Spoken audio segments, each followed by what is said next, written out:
Yesu ashimwe cyane. Nishimiye kubana namwe muri iki gitondo kuri bamwe, ntabwo abadukurikira bose bari mu gitondo.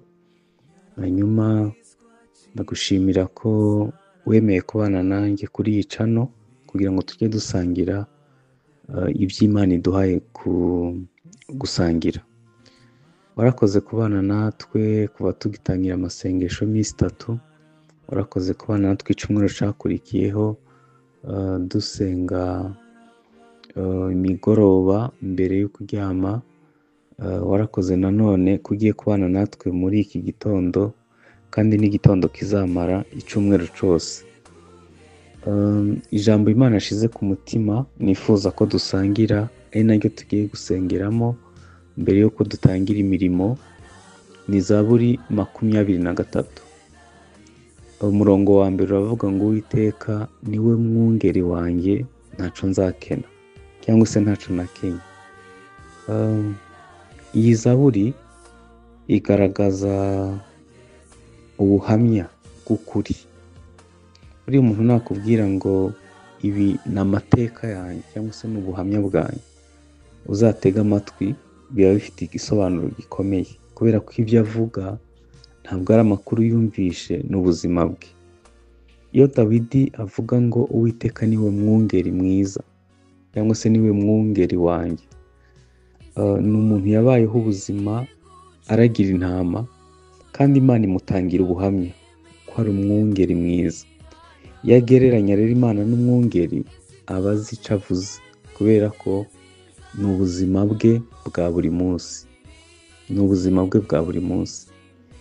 Yafashe Imana rero nk'umwungeri mwiza w'ikirenga, cyangwa se nk'umushumba mwiza. Hari ibintu 3 biranga abashumba beza. Icya mbere ni ukuba abasha guha keya intama, abasha kuzitaho. Abantu baragiye intama cyangwa se inka, bazi ko habaho uburondwe, habaho intama ishobora gukomereka, cyangwa inka ishobora kugira ibibazo bitandukanye. Iyo umwungeri ari indangare, atabasha kumenya ubwo buzima ngo amenye ko hateye isazi acanire, amenye ko bikwiye ko intama cyangwa se inka igira isuku, mu by'ukuri ntabwo twavuga ngo aba ari umwungeri mwiza. Haleluya! Imana ishimwe ko uyu munsi igiye kwirirwa iguha keya, iri bukwiteho. Icya kabiri kiranga umwungeri mwiza ni ukumenya umutekano.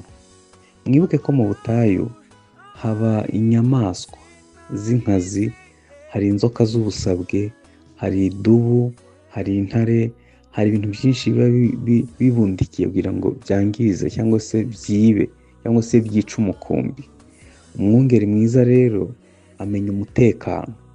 Imana ishimwe ko uyu munsi Imana ibikumenyera umutekano mu muhanda ugenda. Yewe hari n'abikubita muri dushe bagapfa, hari n'abanyerera ahantu hasanzwe bakavunika amagufa.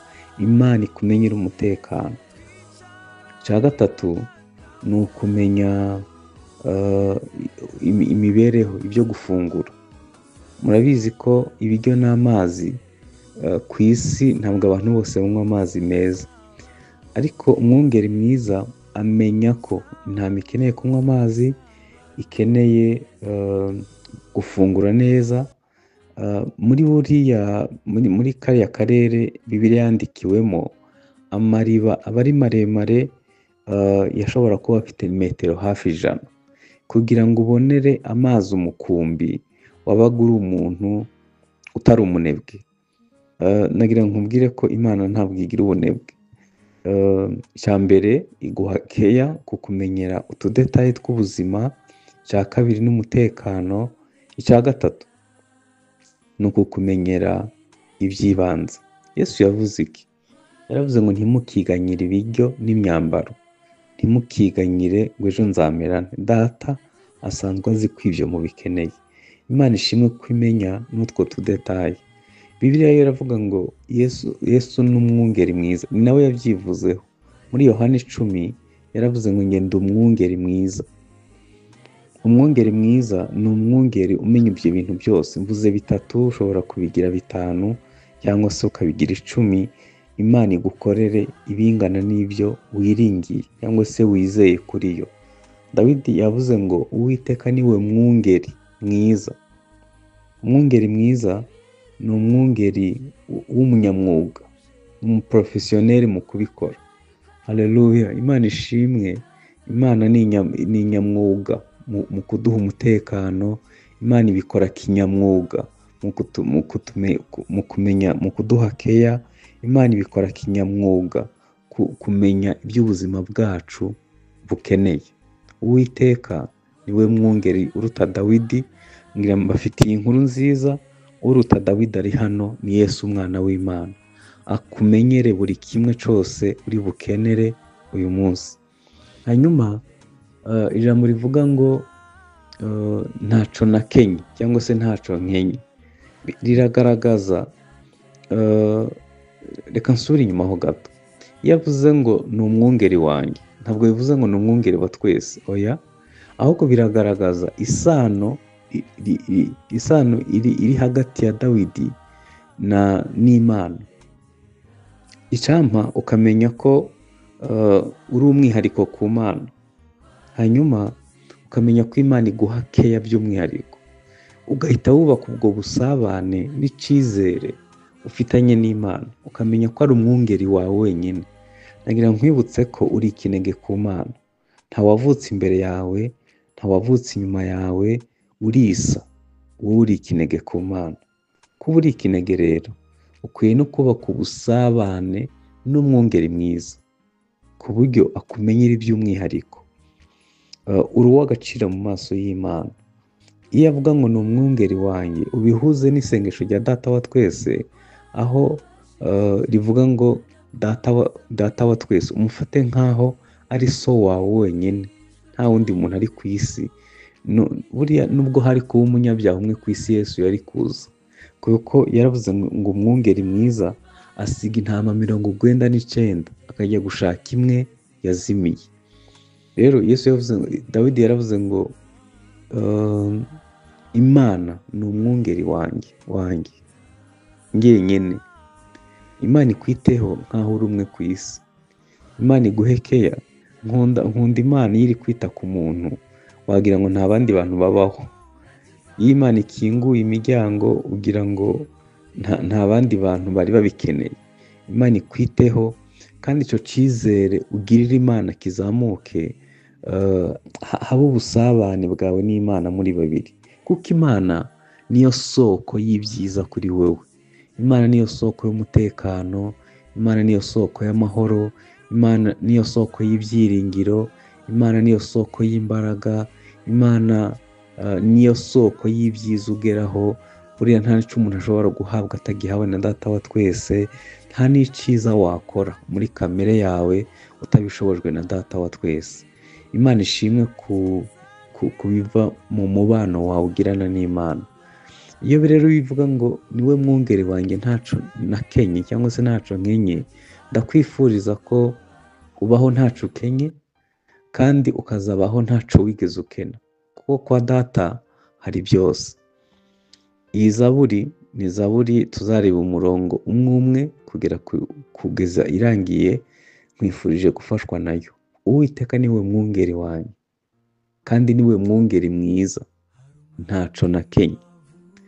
Iyo tuvuze ubukene, buri mu bice bitatu. Hari ibyo ukeneye mu mwuka, hari ibyo ukeneye mu marangamutima, hari n'ibyo ukeneye mu mubiri. Imana rero ihaza ubwo bukene bwose. Imana iguhe zaburi n'ibihimbano by'umwuka, ubugingo bwawe bwirwe bumeze neza. Ugire umwuka wo kuramya, kandi murabizi ko umwuka wo kuramya usimbura kuganya. Imana iguha umwuka wo kuyiramya. Ibintu byose ukeneye mu mwuka ibiguhe. Imana irinda amarangamutima yawe gukomereka, kandi ubwenge bwawe bumurikirwe n'Imana. Ndasenga kugira ngo ibyemezo ufata bibe biyobowe n'Imana. Ntufate ibyemezo bihutiyeho, ahubwo bibe biyobowe n'Imana. Ikindi nanone, ingeso zawe za zindi zikunda kugutsinda, uburakari n'utundi twose, Imana ibikurinde. Imana ikurinde amosha ya Satani. Kandi no mu mubiri Imana iguhisha n'ihirwe. Ibyo ukora bibe byiza, Imana iguha umugisha. Birashoboka rero ko nkurikiye nta kazi ugira, utagiye kubyuka ujya mu kazi. Nawe Imana ikubera umwungeri mwiza, iguhe keya ku byo ukeneye byose.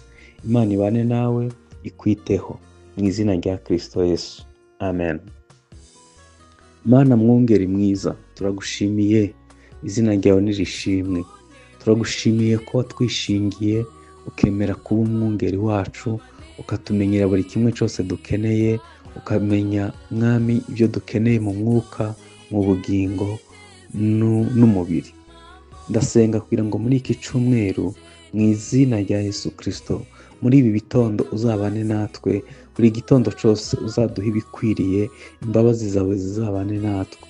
Ndasenga kugira ngo aba bantu bose ubahe gusobanukirwa kuri umwungeri mwiza kandi mwungeri wabo bonyine. Ndasenze kugira ngo buri wese agufate nk'umwihariko kuri we.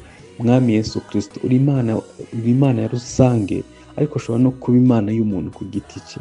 Ndasenga ngo ubuntu bwawe rero butuzeho, uturindishe imbaraga zawe. Ndasenga kugira ngo uturinde amadubu, uturinde intare, uturinde imigambi y'umwanzi, uturinde gukora kose kw'abadayimoni mu izina rya Yesu Kristo. Muri iki gitondo mu butware bw'ijambo ryawe, mvuguruje imigambi y'umubi, mvuguruje imigambi y'abadayimoni. Ibyo yapanze ntibizatugereho mu izina rya Yesu Kristo. Dusenye gukora kose kw'abadayimoni. Ijambo ryawe rirahamya ngo bazadutera bazananye inzira imwe, bahunge baciye mu nzira zirindwi. Ntatanije imigambi y'ubugome mu izina rya Yesu Kristo.